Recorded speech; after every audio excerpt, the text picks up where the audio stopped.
Finance Minister presents Economic Stability Emergency Plan to President Bola Ahmed Tinubu. Investors shun 182-day T-bills flock to 364-day bills with 677 billion subscriptions.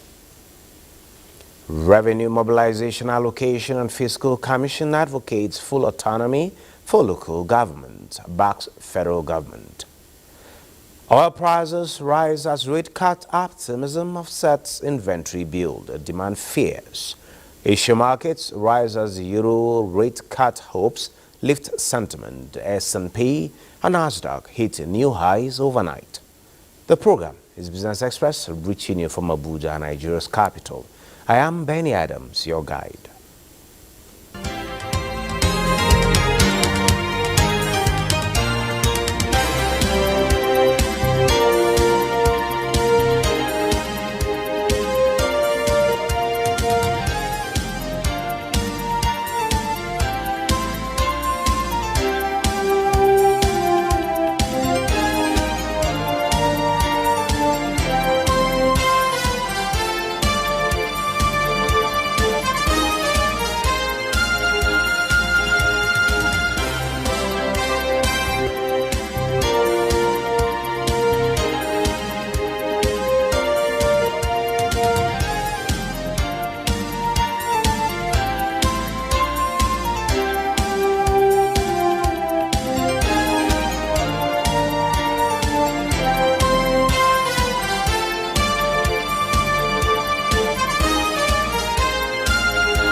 It is a rainy morning here in Abuja, and with that we bring you the cheering news that the Economic Management Team's Emergency Task Force has developed a comprehensive plan to restore economic stability, growth and confidence in the nation's economy. Key sectors of agriculture, energy, support to businesses, health and social welfare, macro-fiscal alignment and proposed interventions to achieve urgent economic stability are being considered. The Accelerated Stabilization and Actualization Plan has been presented to President Bola Ahmed Tinubu by the Minister of Finance and Coordinating Minister of the Economy, Wale Edun. And the Senate has given approval to President Bola Ahmed Tinubu's request of 300% salary increase for judicial officers. National Assembly correspondent Lami Ali reports that the lawmakers also passed at second reading a bill that has provisions for the regulation and control of ranching in Nigeria. Aside the increment in the basic salary, it also took cognizance of certain peculiarities of the administrative structure and operation of the judiciary. The bill also proposes that ranches be established in pastoralist states of origin without forcing it upon other states or communities that do not have pastoralists as citizens. Understand that this is not in consonance with our constitution. Your bill is good, I like this bill, but this aspect should be removed. No one owns land, it is the state governments that own land. Confine them to one area it will not solve the problem. I have been part of this agitation. The ECOWAS protocol is part of the problem that we have. You can quote the constitution, but what about the ECOWAS protocol? It allows you to move anywhere with your business, it allows you to move anywhere with your cows. When we are looking at clause by clause consideration, we will know whether there is any divisive thing or anything that is contrary to the Nigerian constitution that is embedded therein, and then of course that will be deleted. We would like to have a bill that will be sent for assent that is Nigerian in nature, that is holistic, that makes it possible for all to be carried along. I would not want anything that would divide the country. And similarly, the House of Representatives has commended the federal government and organized labor for resuming negotiations towards arriving at an implementable minimum wage for Nigerian workers. Adopting a motion by a minority whip, Ali Issa, the House also commended organized labor for their commitment towards negotiating a minimum wage for workers. Lawmakers, however, condemned the shutting down of the national grid and essential services while the strike lasted, saying such extreme actions inflicted more losses on the masses.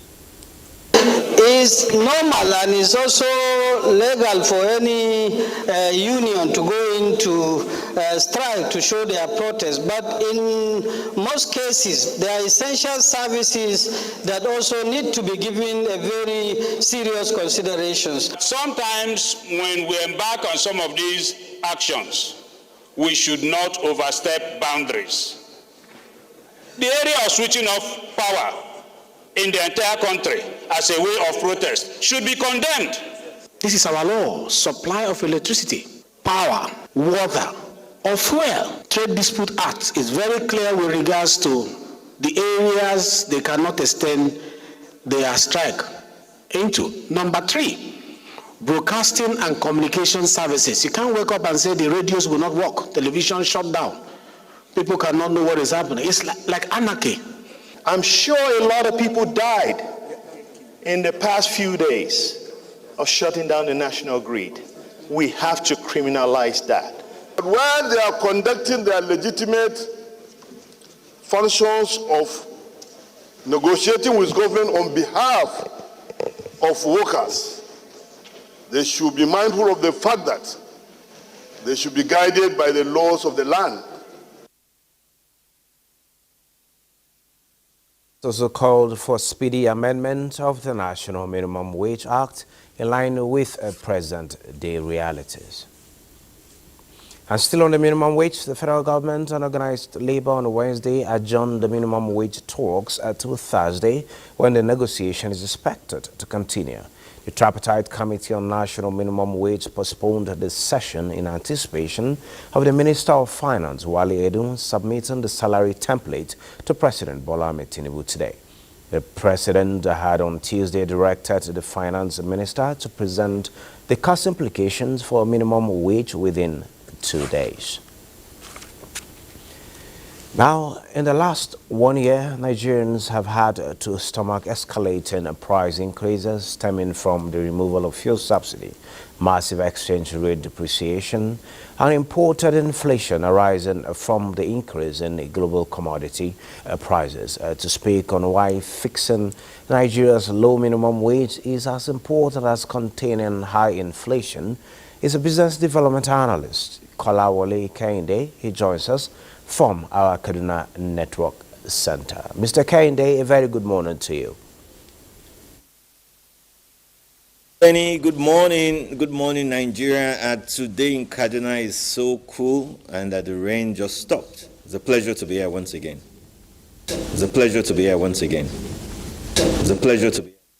Now, to start the conversation, in the last 1 year, Nigerians have really had to stomach escalating price increases stemming from removal of fuel subsidy. How did we get here? I know this is a conversation you and I have started on this program, and we are revisiting it today at this particular time because negotiations are actually on the table. But how did we get here, and where should we go from here?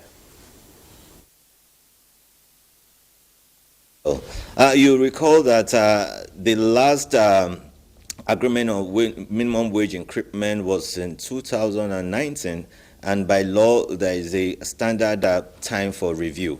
Of course, you are also aware that for the past 6 months or so, there has been a committee on minimum wage review. But in the last couple of weeks, we've seen frantic efforts of negotiation and of course, the position of the Nigerian Labour Congress, as well as the position of the federal government on the need to, have an equilibrium and come to an agreement about minimum wage and what have you.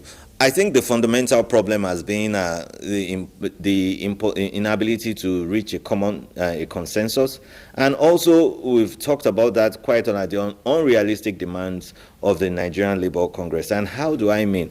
You know that over the years, over the few months, Nigerian Labour Congress has been hammering on giving establishing minimum wage above 500,000 naira.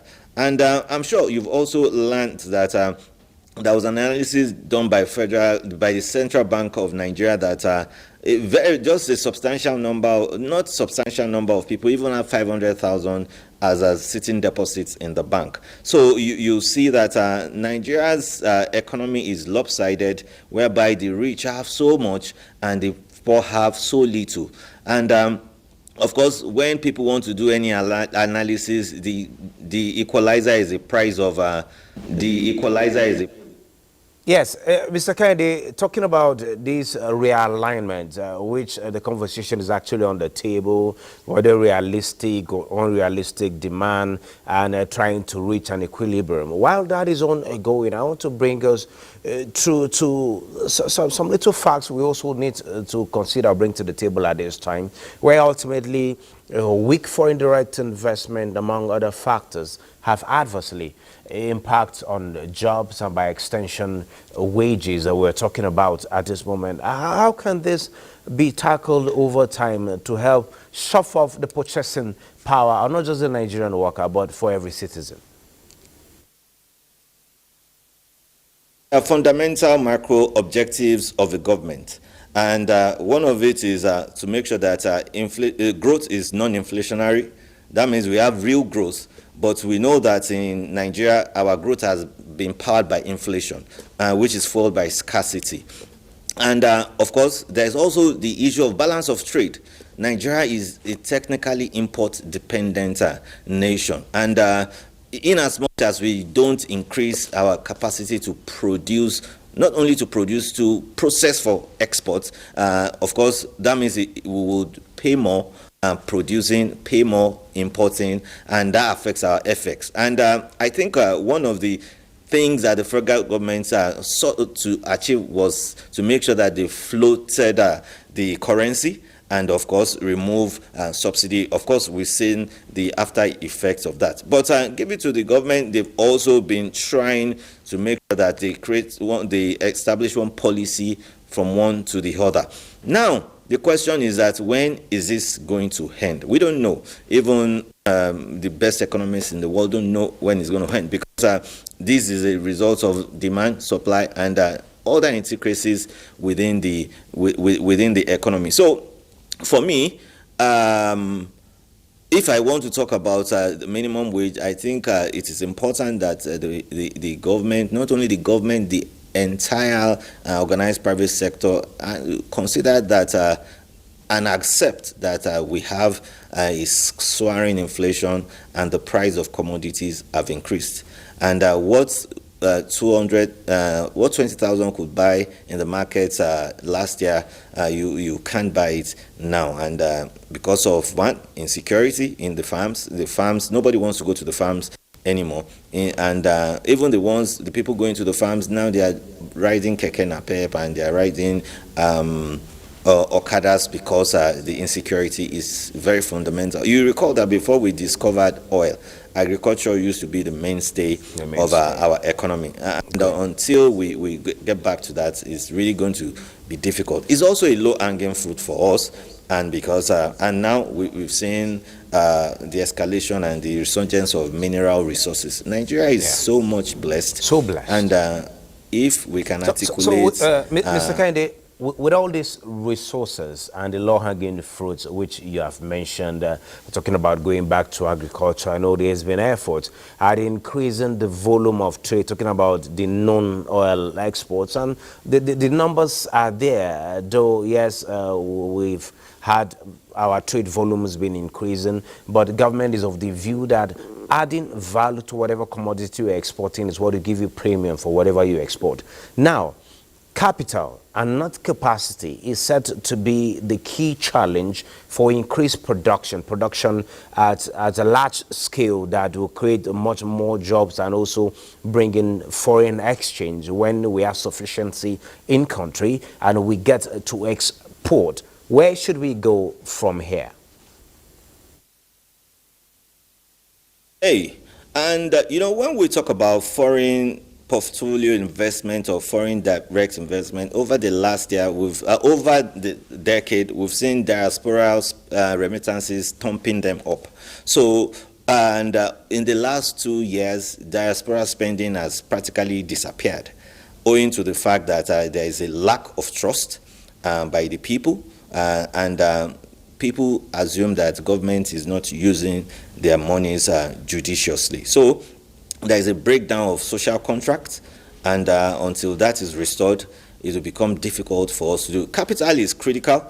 We cannot run away from the fact that we need money to run the economy, but I can tell you that there is much more money in the private sector. When social infrastructures are provided for and enabling business environments are championed, definitely people like myself would employ more, because now we can't employ more, and when you can't employ more, that means the level of unemployment continues to rise. I think Nigeria has been shortchanged by the advancement of information communication technology, because that has also reduced the kind of funding that we get from foreign partners, because that has reduced the need to localize things. You see that in the couple of weeks, so about 2 years, about 2 months, a lot of foreign companies have left, and the last one being they have left the country, and they all cited the fact that it's impossible to do business in Nigeria because of policy flip-flops and the inability of government to articulate a deliberate and intentional plan to drive change. The economy is really tottering, and the easiest way to ensure that we can do that, I know that the government has used contractory monetary policy, that is make sure that they reduce the amount of currency in the market, but in the economy. But there is much more money outside the bank than what you find inside the central bank as of today. Okay, now, talking about deliberate steps by government to ensure that the economy not just gets back on track, but also sustainably. We have just about yesterday, the Economic Management Team's Emergency Task Force has developed and submitted a comprehensive plan to restore economic stability, growth, and confidence in the nation's economy. What are expectations from this framework? So we hear businesses, interventions in businesses. We hear radical steps to be taken to shove off availability of energy, agriculture, and all of that. What are his expectations? The president has seen that the buck stops in his court, and the president, that he has also mandated, he worked with time specifics, and we're glad that we already have a template now. I have not seen the template, so I might not be able to tell you categorically what we see, but I also read the news today, and I saw that Labour is also considering about 100,000 as a minimum wage. I would suggest a 75,000 for as the minimum wage for Nigeria. And of course, what it means that somebody that the first level non-skilled job that you do, if you get 75,000 naira for it, I don't think it's a bad deal considering the inflation in the economy. Now, for the template, it's a good step in the right direction, and I'm sure that when we see it, people will feast on it. Until then, I think we should just keep our hands in akimbo.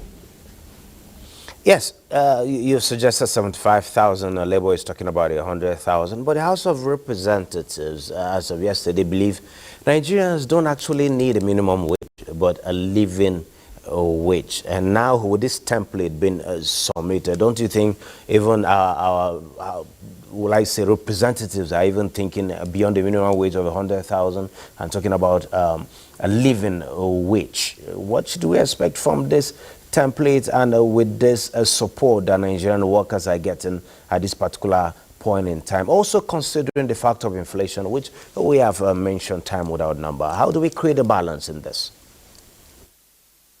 Yes. I think the revenue mobilization has a lot of work to do, and of course, the first thing is to criminalize the current remuneration of the people in public elected officers. The amount they earn is extremely outrageous.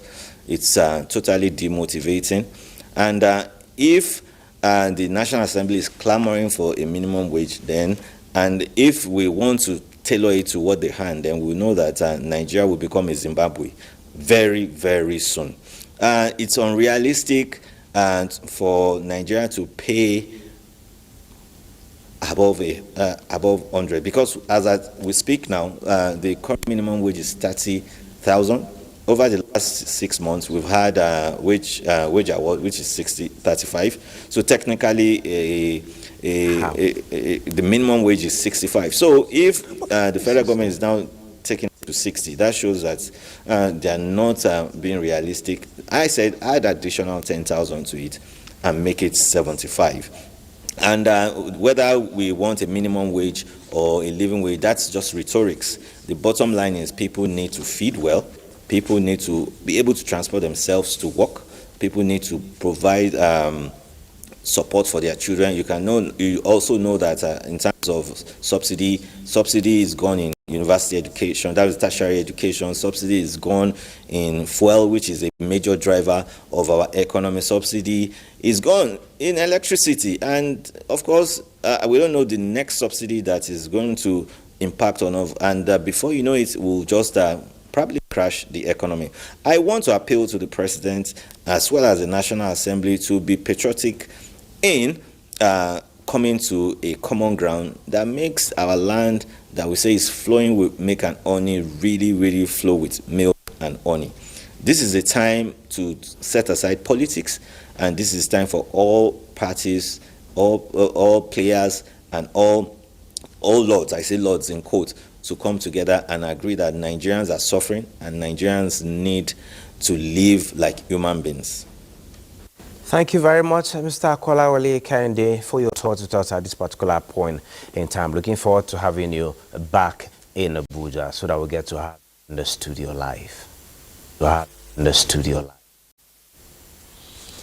Now, Enugu State Government and the Nigerian Investment Promotion Commission, NIPC, have initiated steps to develop tools and capacity to attract and coordinate investment in the state. This was revealed when officials of the NIPC met with the state governor to inaugurate the program in Enugu. Chika Ugu has the report.